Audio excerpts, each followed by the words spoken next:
நற்செய்தி வாசகம். உன் பெயர் பேதுரு, விண்ணரசின் திறவுகோலை நான் உன்னிடம் தருகிறேன். மத்தேயு எழுதிய தூய நற்செய்தியிலிருந்து வாசகம். அதிகாரம் 16, இறைவசனங்கள் 13 முதல் 20. அக்காலத்தில் இயேசு பிலிப்பு செசேரியா பகுதிகளுக்கு சென்றார். அவர் தம் சீடரை நோக்கி, மானிட மகனை யார் என மக்கள் சொல்கிறார்கள் என்று கேட்டார்.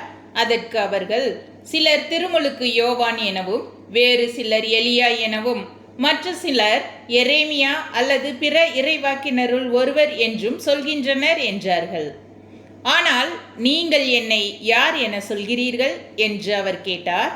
சீமோன் பேதுரு மறுமொழியாக, நீர் மெஸ்ஸியா, வாழும் கடவுளின் மகன் என்று உரைத்தார்.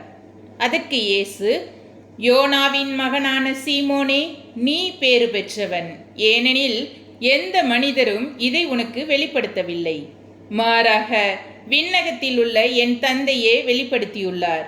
எனவே நான் உனக்கு கூறுகிறேன், உன் பெயர் பேதுரு, இந்த பாறையின் மேல் என் திருச்சபையை கட்டுவேன்.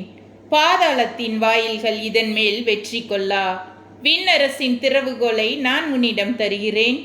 மண்ணுலகில் நீ தடை செய்வது விண்ணுலகிலும் தடை செய்யப்படும், மண்ணுலகில் நீ அனுமதிப்பது விண்ணுலகிலும் அனுமதிக்கப்படும் என்றார். பின்னர் தாம் மெஸ்ஸியா என்பதை எவரிடமும் சொல்ல வேண்டாம் என்று இயேசு சீடரிடம் கண்டிப்பாய் கூறினார். ஆண்டவரின் அருள் வாக்கு. கிறிஸ்துவே உமக்கு புகழ்.